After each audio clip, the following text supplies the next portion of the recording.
Hey everyone, it's so good to have you here. If no one's told you this today, you are not crazy, you are not too much, and you're not imagining things when something in your gut tells you that a guy's words aren't quite lining up with reality. Today's conversation is going to be a powerful one, and I want you to lean in, not with judgment, but with awareness. Because if you've ever been in a situation where a man said something that made you pause, not because it was mean or rude, but because it was too smooth, too practiced, or just didn't feel right, then this is going to hit home. We're talking about something a little edgy, a little cheeky, but incredibly important. 7 phrases men often say when they've slept with a lot of women.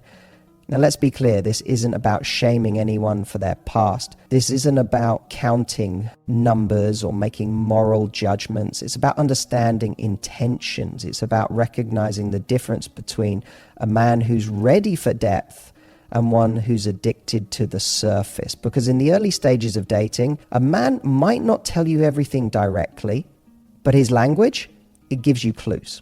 And I want to hand you a kind of decoder ring today so that you can stop guessing, stop overanalyzing, and start leading with clarity and confidence. Let's get into it. One of the most common phrases you'll hear early on from a man who's had a lot of experience with women is this: "I'm not like most guys." On the surface, it sounds flattering. It sounds like he's different, like he's self-aware, like he's spent time reflecting on what makes him unique and why you should trust him. But here's the truth. If someone has to say they're not like most guys, it usually means they are, or at least they've been exactly that in the past. Now, I'm not saying every man who uses this phrase is lying. Some truly want to set themselves apart and communicate that they're emotionally available or have grown past a certain phase. But more often than not, this line is used as a shortcut. It's like a preemptive defense mechanism, a way to bypass your skepticism before you've even had a chance to ask the right questions. It's not proof of who he is, it's just marketing. Men who've slept with a lot of women often know the kind of assumptions people make about them. They know the red flags women are trained to look for. And instead of confronting those flags directly, they try to disarm them with charm. "I'm not like most guys" becomes the line that allows them to continue doing what most guys do without being treated like one. It's a form of emotional sleight of hand. He's not showing you different behavior. He's just telling you he's different, hoping you'll believe it before he has to actually prove it. The real question to ask yourself when you hear this line is, what is he actually doing that's different? Is he showing up with consistency? Is he being transparent about his intentions? Is he matching his words with meaningful actions? Because those are the things that truly set someone apart, not the sales pitch at the start. You don't need a man to tell you he's special. The right man shows you with the way he listens, the way he respects your time, the way he doesn't play games or disappear or keep things vague. So the next time you hear, "I'm not like most guys," don't just smile and take his word for it. Take a breath, observe, and let his behavior speak louder than his branding. Another phrase you'll often hear from a man who's had a lot of casual relationships is, "I just go with the flow." Now, on the surface, that sounds easygoing, open-minded, maybe even evolved. It paints a picture of someone who's not trying to control things, who's open to possibilities, who wants to see where things go. But let's be honest, how many times have you heard that and felt more confused than reassured? Here's the truth. When someone says, "I go with the flow," especially in response to a question about commitment or emotional availability, it's often a way to avoid accountability. It's a way to keep things deliberately undefined, so they can enjoy the connection, the intimacy, the sex, the attention, without ever having to clearly state what they want or where things are going. It gives them all the perks of your presence without the pressure of showing up with purpose. Men who've had a lot of experience with women, especially in the casual space, often default to this phrase because it's worked for them in the past. It creates an illusion of openness while secretly protecting their freedom to walk away the moment things feel too real. It's non-committal, but in a way that sounds poetic, like they're just letting life unfold. But make no mistake, there's a big difference between being emotionally open and being emotionally non-committal. When you hear, I just go with the flow, ask yourself, whose flow are we going with? Because it's rarely yours. Often that flow leads right where he wants it to go. Usually somewhere that looks like a situationship with no labels, no direction, and no end game beyond short-term pleasure. Here's what you need to remember. There is nothing wrong with wanting clarity. Wanting direction isn't pressure, it's partnership. A man who is truly aligned with you won't be scared off by a little structure. He'll want to build something with you, not just drift through it. So the next time someone says they go with the flow, listen carefully. Are they inviting you into something grounded and real? Or are they trying to avoid responsibility for where this is going altogether? Because your time is too valuable to float in someone else's current, hoping it takes you where you want to be. Let's talk about a phrase that's become incredibly popular, especially among men who've had a lot of casual encounters. I don't believe in labels.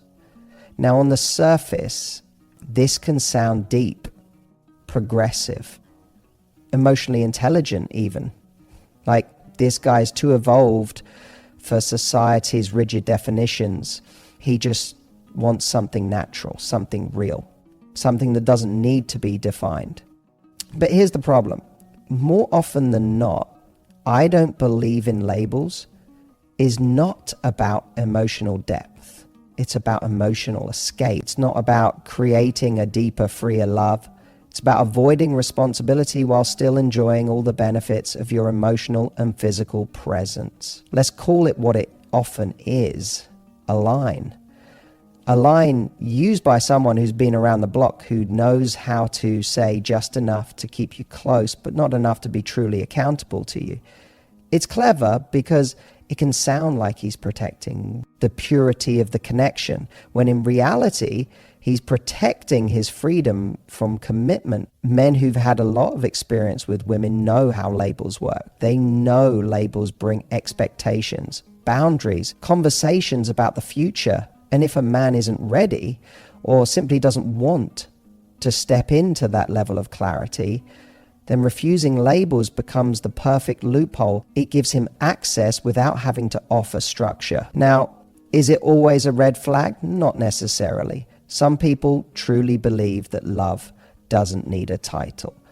But if you're someone who does want clarity, if you do want to know what you are to each other, then this phrase can quickly become a trap. Because without a label, how do you hold someone accountable? How do you know where you stand? How do you protect your heart from slowly giving itself to someone who has no intention of catching it? Here's what I want you to remember. Labels are not about controlling love.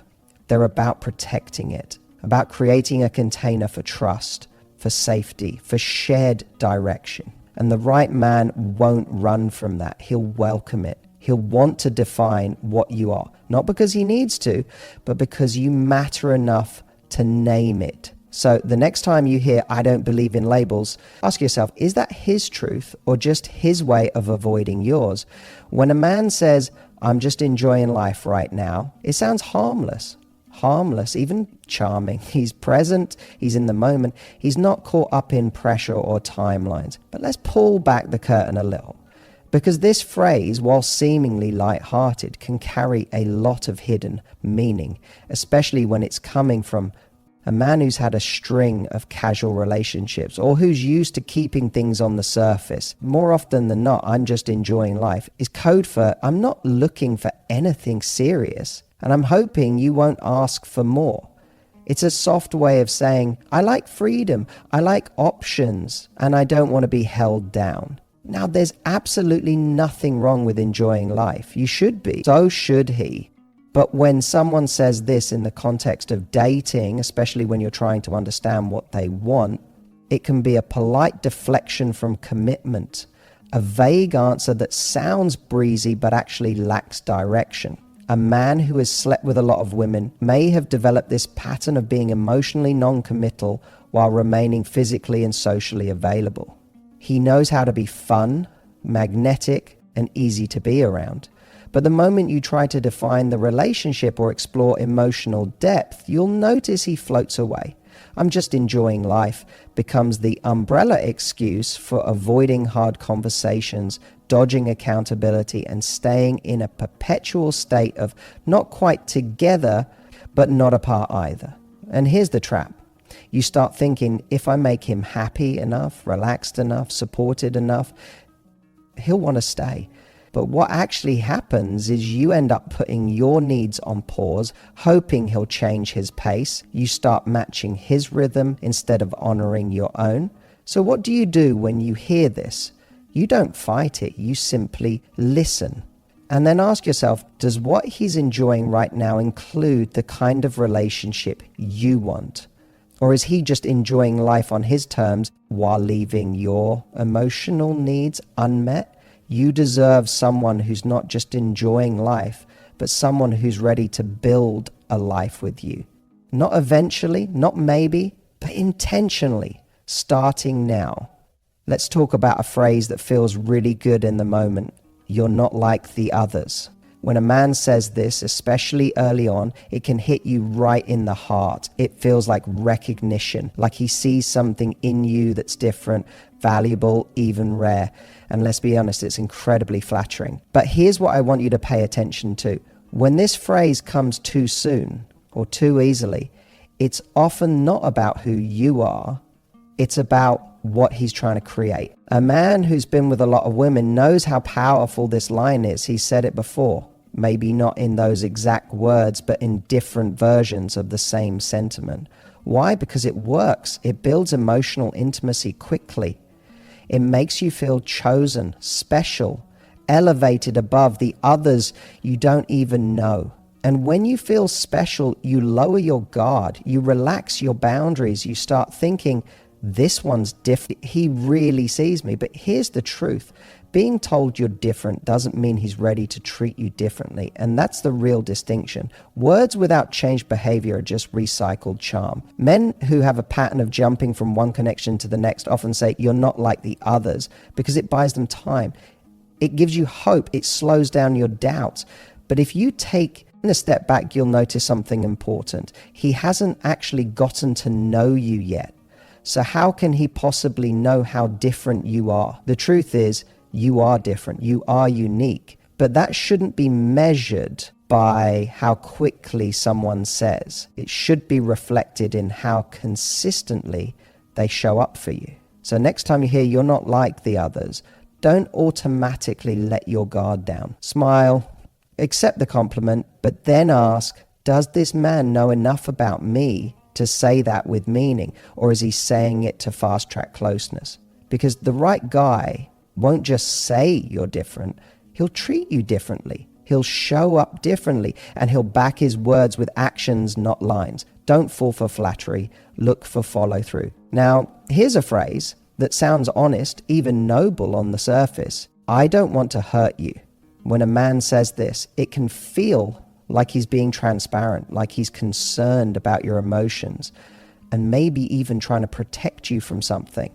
And in some cases, that might be true.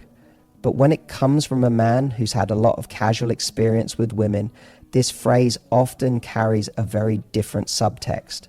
Let's break it down. I don't want to hurt you is not always a sign of maturity. It can be a soft warning, a polite disclaimer. It's his way of saying, I'm probably going to disappoint you, but I'd rather say this now so I can feel less guilty about it later. It's a phrase that lets him keep enjoying the connection, whether it's physical, emotional, or both, while creating emotional distance at the same time. What makes this one especially tricky is that it sounds like he cares. It makes you think, wow, he's being so thoughtful. But it's not the intention behind the words you need to pay attention to. It's the impact of the actions that follow. Men who've been with many women often develop a way of managing expectations without actually changing their behavior. They'll give you these gentle warnings. I don't want to hurt you. I'm not sure I'm in the right place for something serious. You deserve better. but then continue spending time with you, flirting with you, sleeping with you, enjoying all the perks of closeness without offering the security of commitment. And what do? We cling to the good moments and ignore the warning signs. We think, if he didn't want to hurt me, maybe that means he's capable of caring deeply. Maybe I just need to be patient. But I don't want to hurt you is not enough, because if a man really didn't want to hurt you, he wouldn't just say it. He'd take action to make sure he doesn't. That means either stepping up with clarity and commitment, or stepping back and leaving space for someone who can. So the next time you hear that phrase, don't just listen with your heart, listen with your mind too. Ask yourself, is he really protecting me? Or is he just protecting himself from guilt while still getting what he wants? Because you deserve more than good intentions.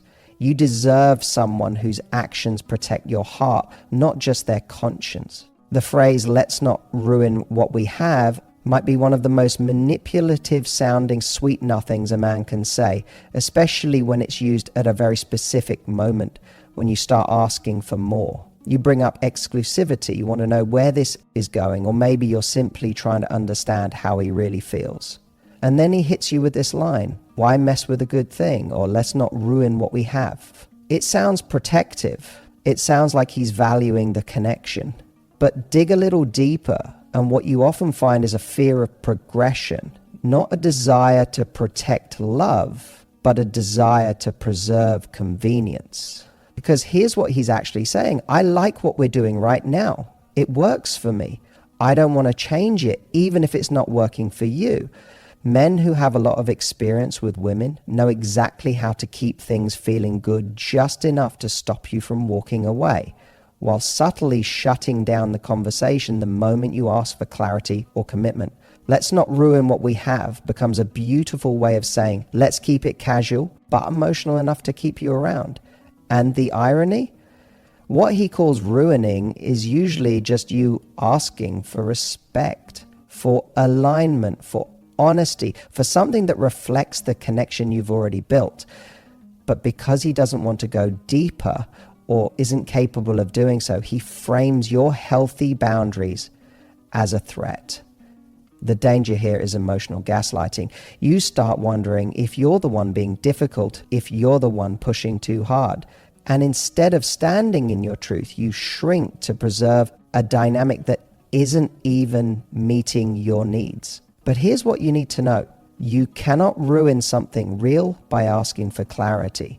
You don't break strong foundations by having honest conversations. If anything, you strengthen them.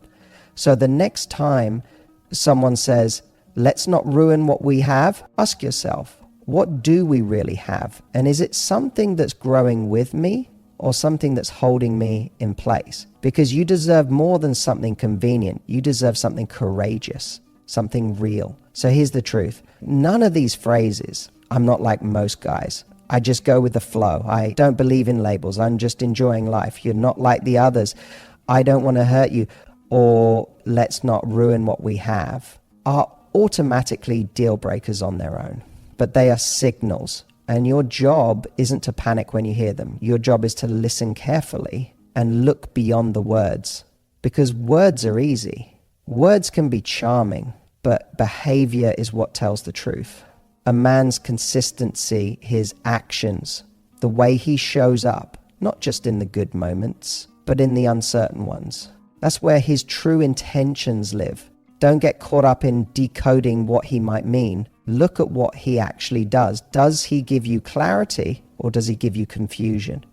Does he build with you or keep you in emotional limbo? Does he say the right things or does he live them? And here's your reminder. You are not too much for wanting something real. You are not wrong for wanting clarity, honesty, or commitment. That doesn't make you needy. It makes you clear. You're allowed to ask questions. You're allowed to have standards. And the right man won't make you feel guilty for that. He'll respect you more for it. So if you've been hearing these phrases from someone, take a moment, step back, and ask yourself the most important question of all. Am I being emotionally fed here?